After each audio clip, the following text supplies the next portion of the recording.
अवध में स्वतंत्र शासन की स्थापना किसने और कब किया? 1, 2, 3।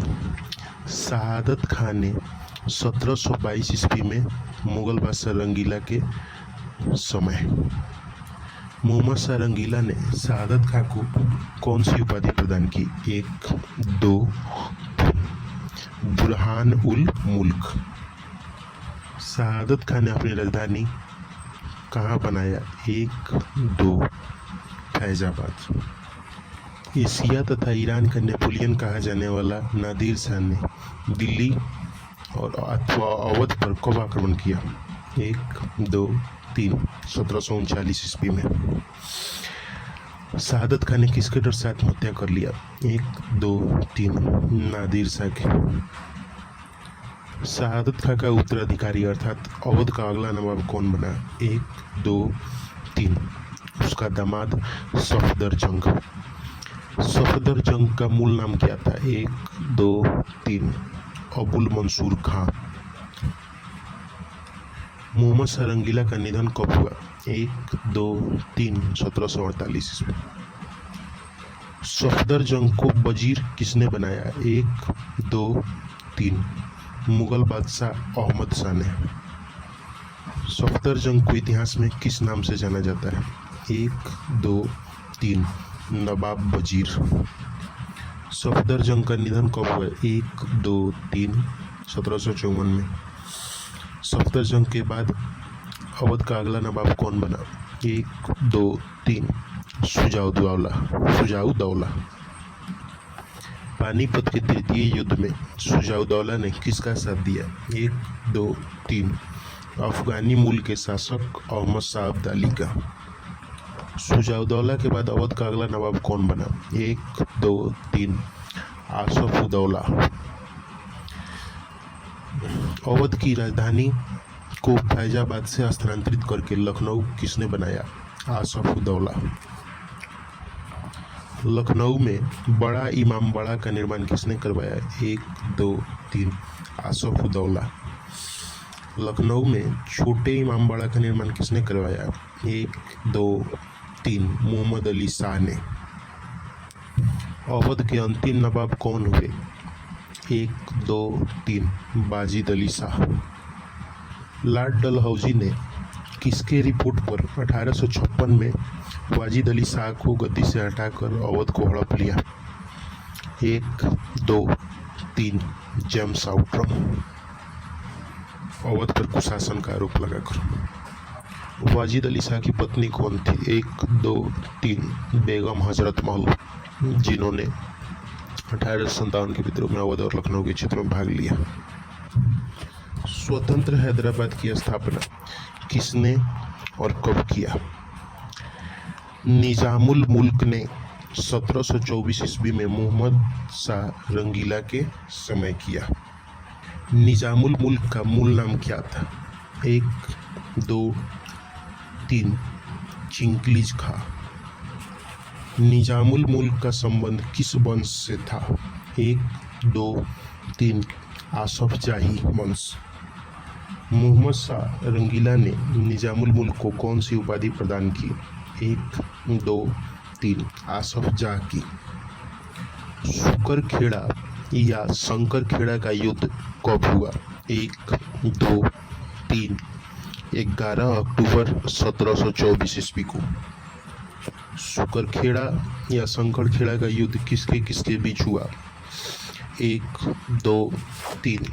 मुगल बादशाह मोहम्मद शाह रंगीला के प्रतिनिधि मुबारिज खां और हैदराबाद के निजामुल मुल्क के बीच हुआ। इस युद्ध में निजामुल मुल्क की जीत हुई। मोहम्मद शाह रंगीला ने निजामुल मुल्क को कहाँ का वायसराय नियुक्त किया? 1, 2, 3। दक्कन का। पालखेड़ा का युद्ध कब हुआ? 1, 2, 3। 1728 ईस्वी में। पालखेड़ा का युद्ध किसके किसके बीच हुआ? 1, 2, 3। हैदराबाद के निजाम और मराठा पेशवा बाजीराव प्रथम के बीच हुआ, जिसमें मराठा पेशवा की जीत हुई। अलखेड़ा के युद्ध की समाप्ति किस संधि के तहत हुई? 1, 2, 3 मुंशी शिवगांव की संधि। मुंशी शिवगांव की संधि के तहत निजामों ने मराठों को कौन कौन सा कर देना स्वीकार किया? 1, 2, 3 चौथ और सरदेशमुखी कर। निजामुल मुल्क का निधन कब हुआ? 1, 2, 3 1748 ईस्वी में। सहायक संधि को स्वीकार करने वाला प्रथम देशी रियासत कौन था और उसने सहायक संधि को कब स्वीकार किया? 1, 2, 3 हैदराबाद 1798 ईस्वी में सहायक संधि को स्वीकार किया। आज़ादी के समय क्षेत्रफल के आधार पर सबसे बड़ा देशी रियासत कौन था? 1, 2, 3 हैदराबाद। किस पुलिस कार्रवाई के तहत हैदराबाद को भारत में विलय किया गया? 1, 2, 3 ऑपरेशन कैटरपिलर या ऑपरेशन पोलो। कर्नाटक का रत्न किसे कहा जाता है? 1, 2, 3 मैसूर को। मध्यकाल में कर्नाटक में किस साम्राज्य ने शासन किया? 1, 2, 3 विजयनगर साम्राज्य। विजयनगर साम्राज्य के बाद मैसूर में किन शासकों ने शासन किया? 1, 2, 3 ओडेयार वंश। ओडेयार वंश के अंतिम शासक कौन हुए? 1, 2, 3 कृष्णराज। कृष्णराज के वित्त मंत्री और सेनापति कौन थे? 1, 2, 3 वित्त मंत्री नंदराज और सेनापति देवराज। नंदराज की सेवा में कौन शामिल हुए? 1, 2, 3 हैदर अली। 18वीं सदी में मैसूर में स्वतंत्र शासन की स्थापना किसने किया? 1, 2, 3 हैदर अली ने। हैदर अली ने फ्रांसीसियों की सहायता से आधुनिक शस्त्रागार की स्थापना कब और कहाँ किया था?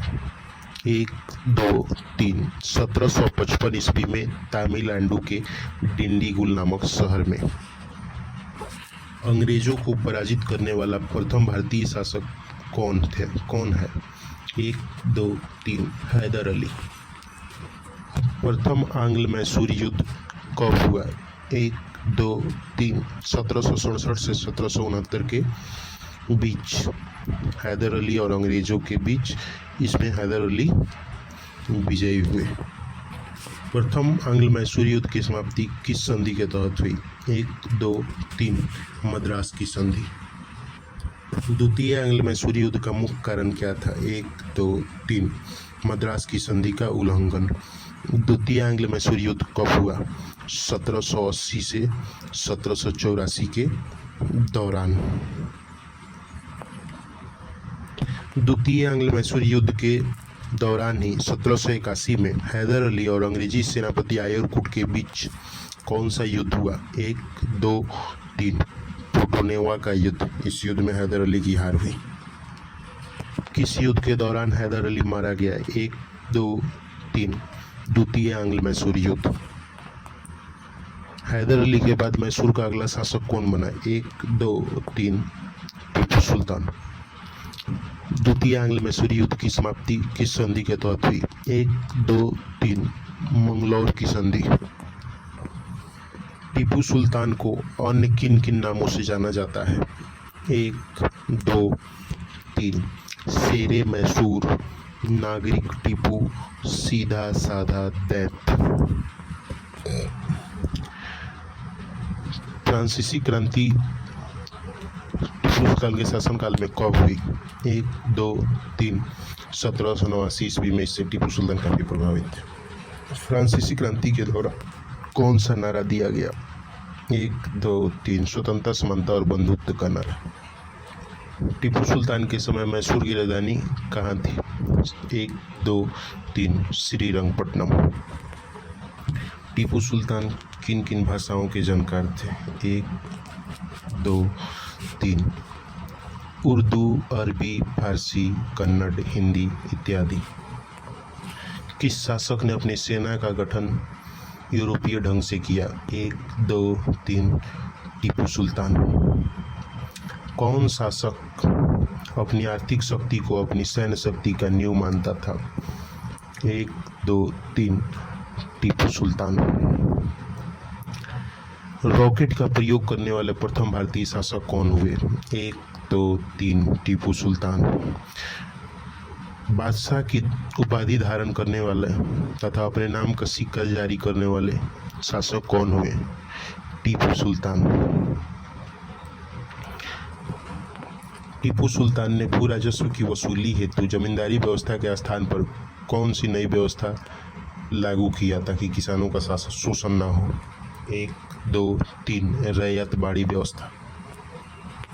व्यापारिक संबंध स्थापित करने को लेकर टीपू सुल्तान ने अपना दूत मंडल किन किन पड़ोसी देशों में भेजा? 1, 2, 3 फ्रांस, ईरान, तुर्की, अरब, मॉरिशस, म्यांमार इत्यादि। श्रृंगेरी में स्थित शारदा मंदिर को मराठों ने कब नुकसान पहुंचाया? 1, 2, 3 1791 में। तत्पश्चात टीपू सुल्तान ने शारदा मंदिर के पुनर्निर्माण को लेकर धन दान दिया। अंग्रेजों ने टीपू सुल्तान पर क्या आरोप लगाया? 1, 2, 3 कि टीपू सुल्तान अंग्रेजों के विरुद्ध फ्रांसीसियों से गुप्त समझौता कर रहा है। किस संधि से टीपू सुल्तान खुश नहीं था? 1, 2, 3 मंगलौर की संधि। द्वितीय आंग्ल मैसूर युद्ध कब हुआ? 1, 2, 3 1790 से 1792। द्वितीय आंग्ल मैसूर युद्ध में अंग्रेजों की मदद किसने किया? 1, 2, 3 मराठा पेशवा और हैदराबाद का निजाम। इस युद्ध में अंग्रेजों की जीत हुई। तृतीय आंग्ल मैसूर युद्ध की समाप्ति किस संधि के तहत हुआ? 1, 2, 3 श्रीरंगपट्टनम की संधि। तृतीय आंग्ल मैसूर युद्ध के समय बंगाल के गवर्नर जनरल कौन थे? 1, 2, 3 लॉर्ड कॉर्नवालिस। तृतीय आंग्ल मैसूर युद्ध जीतने के बाद लॉर्ड कॉर्नवालिस ने क्या कहा? 1, 2, 3 मैंने अपने मित्र को शक्तिशाली बनाए बगैर ही अपने शत्रु को पंगु बना दिया। किस युद्ध के दौरान टीपू सुल्तान मारा गया? 1, 2, 3 चतुर्थ आंग्ल मैसूर युद्ध। चतुर्थ आंग्ल मैसूर युद्ध कब हुआ? 1, 2, 3 1799 ईस्वी। टीपू सुल्तान के निधन के बाद अंग्रेजों ने मैसूर का शासक किसे नियुक्त किया? 1, 2, 3 वोडेयार वंश के अल्पायु शासक कृष्णराज द्वितीय को 1799 में ही, और इस सहायक संधि पर हस्ताक्षर करवा लिया। मैसूर ब्रिटिश साम्राज्य का अंग कब बना? 1, 2, 3 सहायक संधि के तहत 1799 ईस्वी में। किस युद्ध के दौरान टीपू सुल्तान ने नेपोलियन से सहायता की मांग की थी? 1, 2, 3 चतुर्थ आंग्ल मैसूर